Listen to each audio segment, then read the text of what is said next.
Hey everybody, I want to talk about an article out from the Washington Post from the editorial board called In a Crowded Place, a Face Mask or Respirator Keeps the Virus Away. And this was published 3 days ago.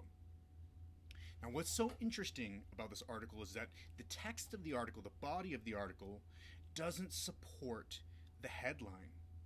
So the body of the article says something very different from what the title or headline of the article says.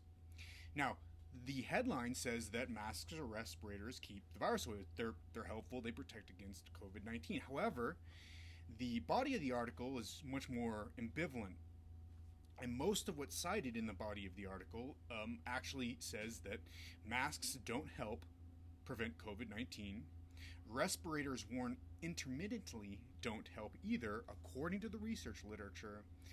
And only respirators worn continuously in a healthcare setting have been shown to reduce the risk of COVID-19 infection.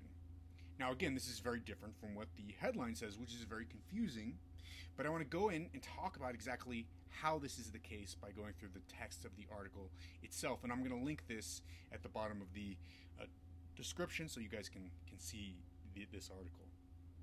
So first of all, it talks about the Cochrane database of systematic reviews and the new Tom Jefferson Cochrane meta-analysis that showed that, or is widely touted as showing that masks don't work, respirators don't work for COVID-19.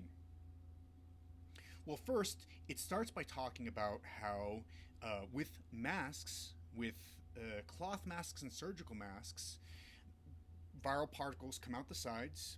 Since there's an aerosol spread of COVID-19, viral particles come out the sides, therefore surgical masks can't trap the particles, and therefore masks, cloth masks, and surgical masks don't work very well for preventing COVID-19, which is very much in contrast from what the title itself says, which is just so interesting because why does the headline say one thing, but the body of the text says something different?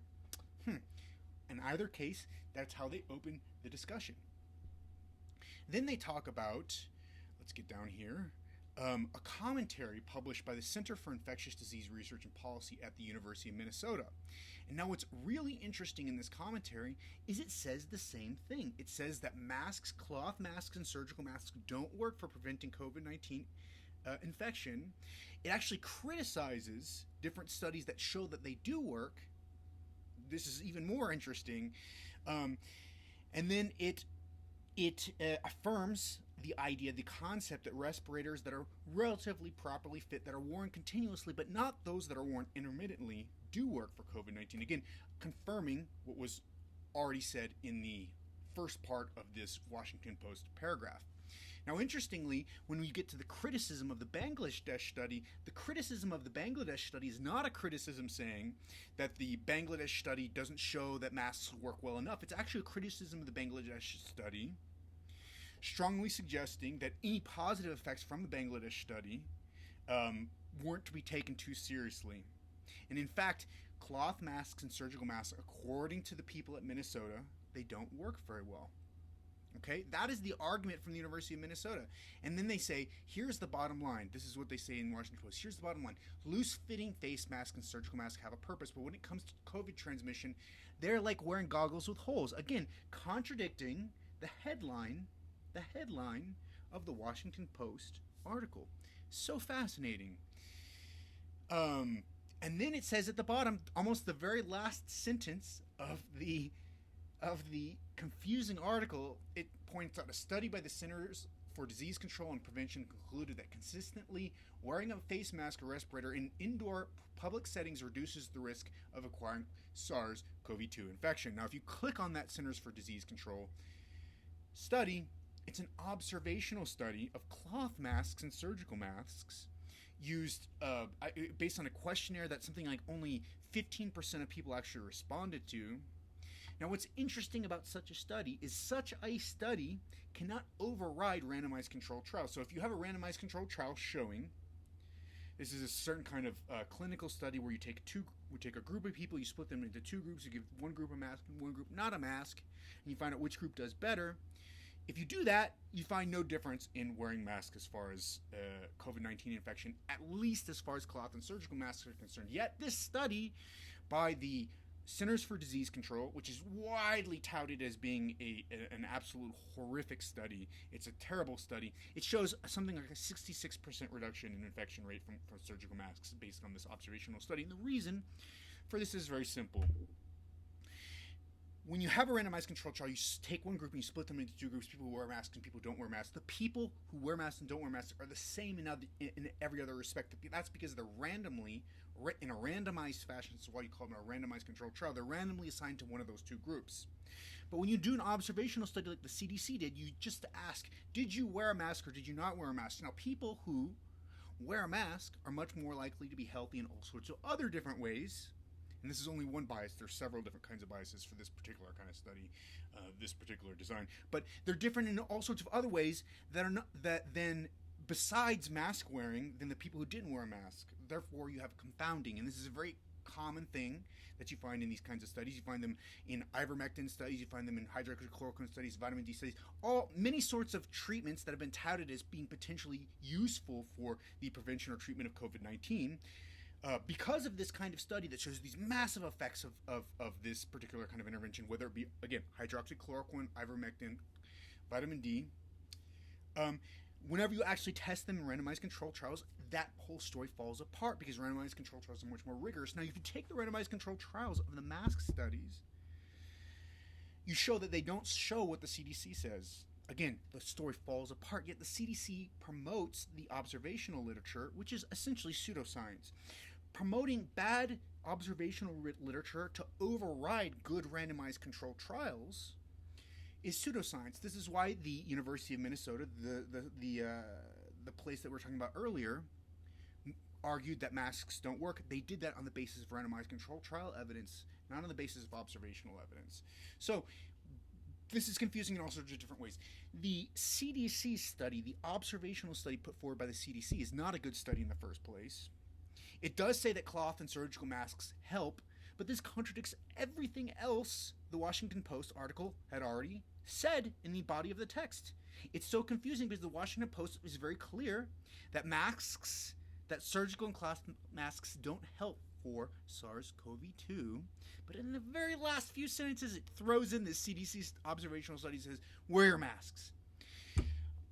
My takeaway from this is that the people at the editorial board of the Washington Post aren't very clear about what the evidence says and aren't very clear about how to think systematically about science and shouldn't be writing these sorts of articles about masking or anything in science because they don't have the people or the person who's qualified or competent enough to do so in a competent manner.